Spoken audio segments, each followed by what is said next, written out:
Caminho a Cristo, capítulo 4. Abra o coração a Deus.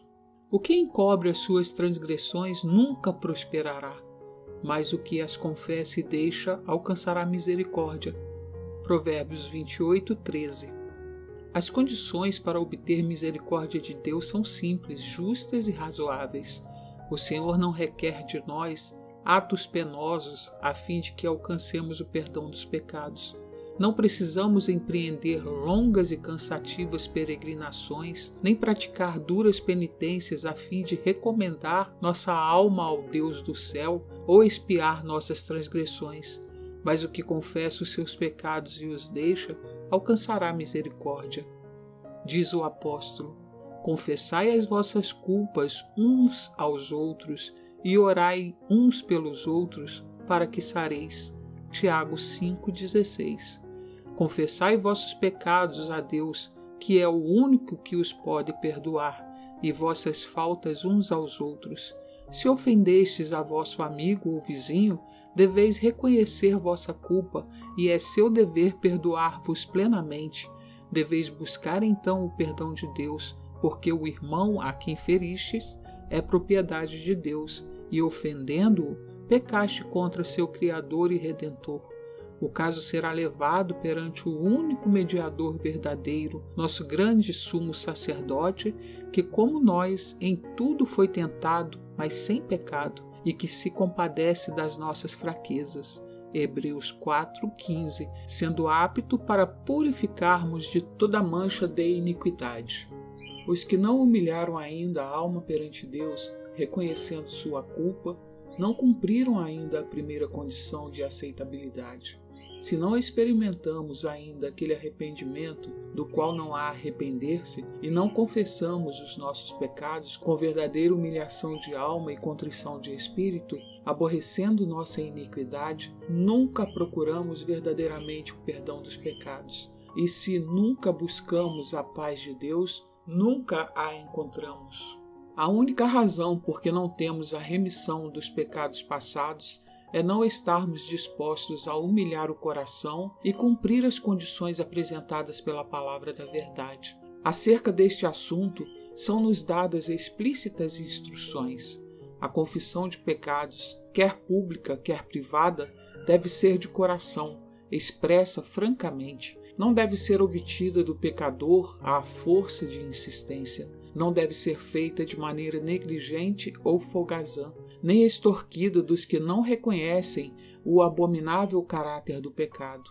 A confissão, que é o desafogo do íntimo da alma, achará o caminho ao Deus de infinita piedade.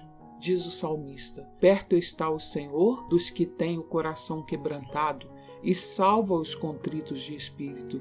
Salmos 34:18. A confissão verdadeira tem sempre caráter específico e faz distinção de pecado. Estes podem ser de natureza que devam ser apresentados a Deus unicamente.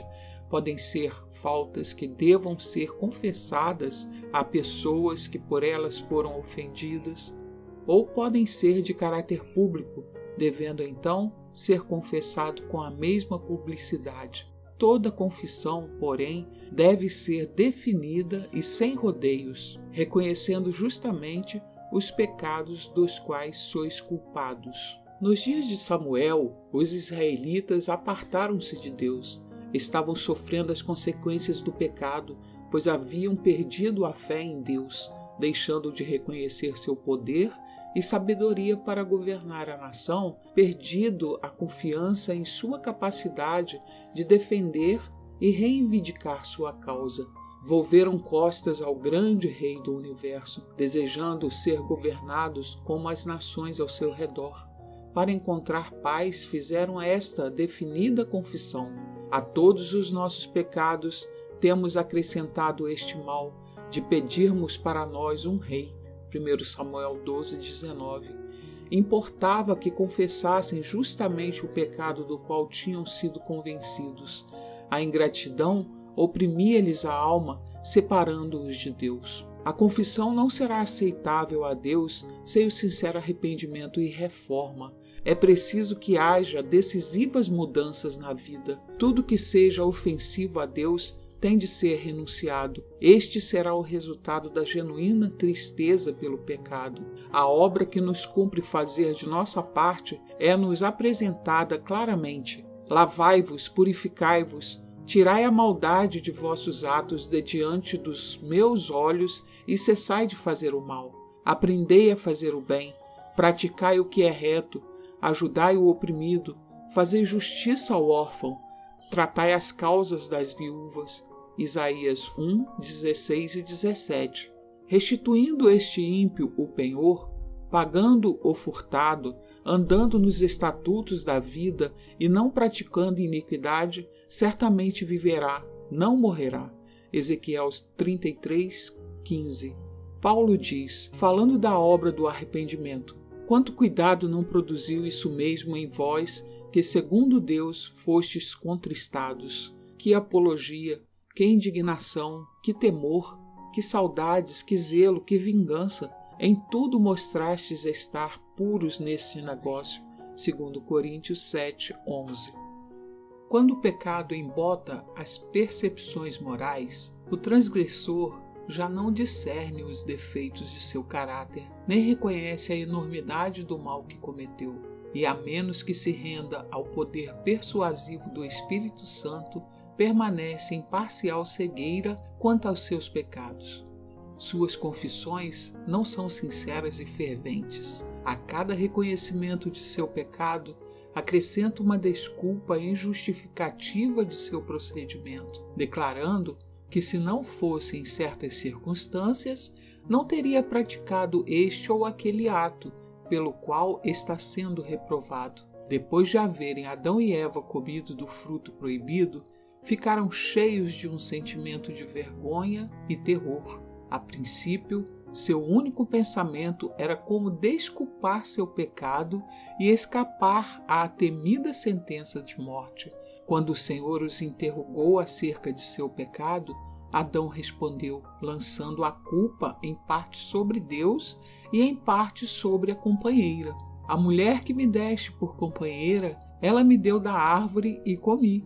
A mulher lançou a culpa sobre a serpente, dizendo: a serpente me enganou e eu comi. Gênesis 3, 12 e 13. Por que fizeste a serpente? Por que lhe permitiste entrar no jardim? Estas eram as perguntas que transpareciam das palavras com que procurava desculpar seu pecado, lançando assim sobre Deus a responsabilidade de sua queda. O espírito de justificação própria originou-se do pai da mentira e tem sido manifestado por todos os filhos e filhas de Adão. Confissões dessa ordem não são inspiradas pelo Espírito Divino e não são aceitáveis a Deus. O arrependimento verdadeiro levará o homem a suportar ele mesmo sua culpa e reconhecê-la sem engano nem hipocrisia, como o pobre publicano, que nem ao menos os olhos ousava erguer ao céu, clamará: ó Deus, tem misericórdia de mim, pecador. Lucas 18, 13. E os que reconhecerem sua culpa serão justificados, pois Jesus apresenta seu sangue em favor da alma arrependida. Os exemplos que a palavra de Deus nos apresenta de genuíno arrependimento e humilhação revelam um espírito de confissão em que não há escusa do pecado, nem tentativa de justificação própria. Paulo não procurava desculpar-se, pintava seus pecados nas cores mais negras, não procurando atenuar sua culpa. Diz ele: encerrei muitos dos santos nas prisões, e quando os matava, eu dava o meu voto contra eles, e castigando-os muitas vezes por todas as sinagogas, os obriguei a blasfemar, e enfurecido demasiadamente contra eles, até nas cidades estranhas os persegui. Atos 26, 10 e 11. Não hesitava em declarar que Cristo veio ao mundo para salvar os pecadores, dos quais eu sou o principal. 1 Timóteos 1,15. O coração humilde e contrito, rendido pelo arrependimento genuíno, apreciará algo do amor de Deus e do preço do Calvário. E como um filho confessa sua transgressão a um amante pai, assim trará o verdadeiro penitente todos os seus pecados perante Deus. E está escrito: Se confessarmos os nossos pecados, Ele é fiel e justo para nos perdoar os pecados e nos purificar de toda a injustiça. 1 João 1:9.